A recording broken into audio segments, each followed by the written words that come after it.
The inaugural UEFA Nations League finals have concluded. Let's get through it, boys and girls. But if you can't get through a minute of your day without the latest breaking news in the world of football, or you want a live match ticker to follow your team while you're away, or some transfer gossip, match highlights, articles, and so much more, then download the OneFootball app using the link in the description for either iOS or Android. Big love to OneFootball for helping make Rabona TV possible. Thank you. Love ya. Alright, so I got up around 5:45 a.m. to watch the third place match.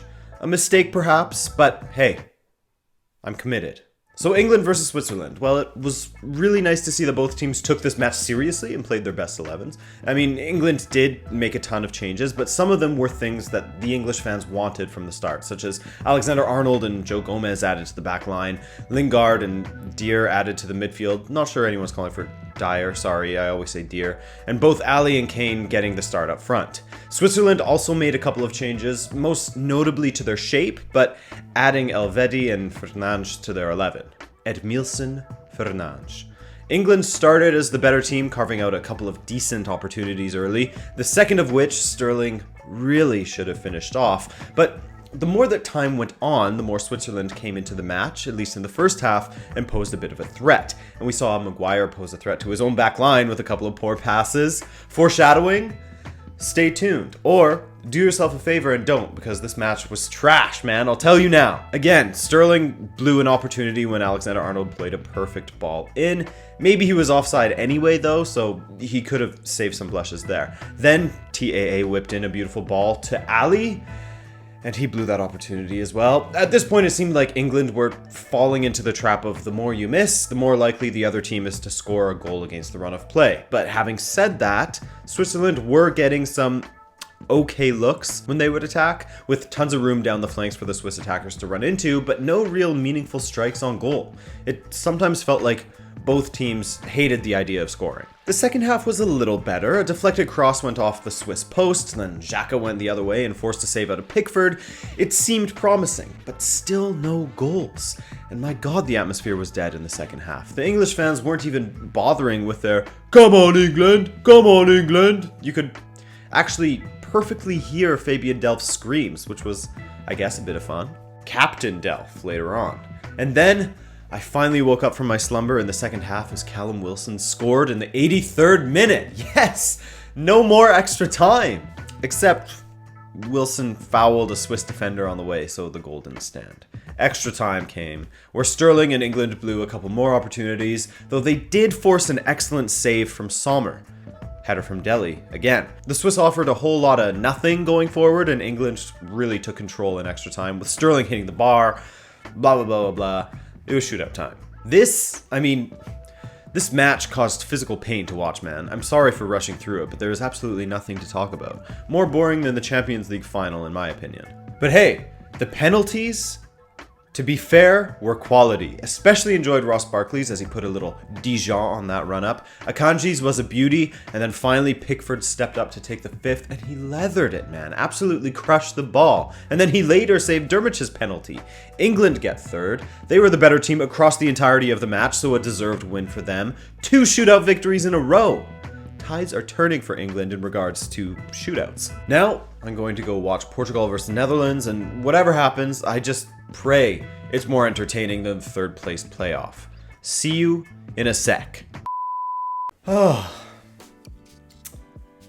what a great match. And an even better hashtag too. Everyone was getting porned out there. By the way, follow me on Twitter if you want, Rabona TV. Let's talk, man. Okay, so the Netherlands didn't make a single change to their starting 11, while Portugal had 3. João Felix out for Guedes, Fons in for the injured Pep, and Danilo in for Ruben Neves. It was...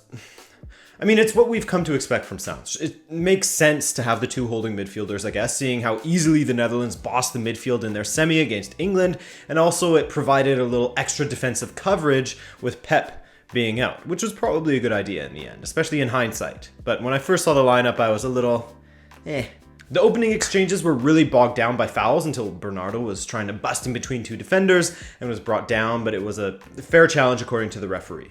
Blind never got the ball, but I'm actually okay with that one not being given, but later on there was one that I wasn't too happy with. But again, early doors, the Dutch had the possession as you would expect. With the midfield completely plugged, they had to utilize their wings much more, which is exactly what Portugal wanted. Create an overpopulation problem, force the Dutch to the outskirts where their wingers and fullbacks were having trouble getting involved, probably because they were scared to go too far forward with the threat of Portugal hitting them on the counter. And it was Portugal with the first good opportunity as Bruno's shot/pass, his chasse as men in blazers would say, just was out of reach of Williams' attempted flick. Easy catch for Cillessen. We didn't see much of the Ronaldo versus Van Dijk matchup in the first half as Ronaldo was drifting to the left to take on De Ligt and Dumfries, meaning Guedes would shift to the center or to the right. And speaking of Guedes, he was the death of Portugal's attacks in the first half, and I was gagging for Rafa or Jota to come on, but I mean, Santos loves Guedes, man. That's one of his favorite dudes. And to be fair, he did well defensively. As for the Dutch, a super forgettable half for them. Outshot 10-0 and were easily second best. But that being said, the opportunities that Portugal had weren't the most dangerous. Some decent strikes from outside the box, Ronaldo's offside header, William almost flicking Bruno's strike in. But aside from that, the saves that Cillessen made weren't of the highest difficulty. They weren't Diamond or Grand Champion, if you know what I'm saying. Shout out to all the RL people out there. So yeah, Koeman had to make a change, and he did, by bringing in Quincy Promes, and the Dutch looked much better after the half. Their best opportunity being an offside attempt by Wijnaldum that was saved by Patricio anyway. But with the introduction of Promes, Depay and Bergwijn operated as a front two in the attack and looked far more dangerous. Depay was way too isolated in that first half. Now, of course, the man who I was complaining about on Twitter, Guedes, had to be the man to give Portugal the go-ahead goal. Like I was discussing with my dad during the match, I'm okay with Guedes shooting from outside the box. We've seen how lethal he can be with that with Valencia, but my God, is his decision-making and final pass brutal at times. But anyways, it was a well-taken goal and definitely made up for the first half. He went off in the 75th minute, and when all was said and done, he contributed well defensively and he scored a nice goal, so that's a decent match from him. From there, the Netherlands responded well and started to soak up the possession, but the Portuguese defense stood strong, and better yet, Danilo and William Carvalho were lights out in the midfield, cutting out passes, tackles flying in everywhere, smart passes and driving runs forward, MVPs. Octopi in the midfield, can't get past them. And while the Dutch pushed and pushed towards the end of the match, Portugal still looked scary on the counter, particularly with Rafa injecting some much needed energy into the Portuguese team.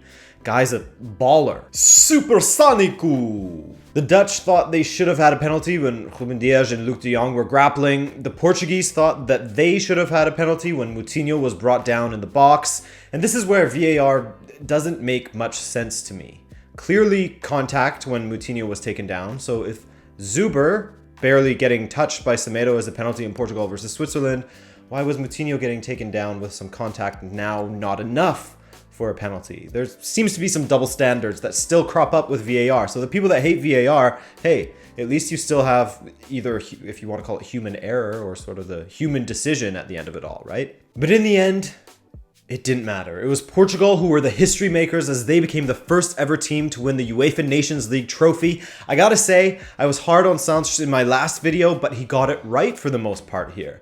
And with a little more quality in the attack, Portugal could have had a few goals. Defensively, they were great, as Font and Dias had an answer to almost everything the Dutch threw at them. And if they didn't, then São Patricio was there. Like I said in my tournament preview, the lack of a true striker from the Netherlands starting 11 really hurt them in my opinion. I mean, Bergwijn and Promes and Depay are great in wide positions, but whenever they came central to try to battle for the ball with Portugal's center backs and our defensive midfielders as well, they really struggled. The physicality just wasn't there for them. So, Fernando Santos manages to get a second international trophy with this Portuguese side, and the future looks very bright for them.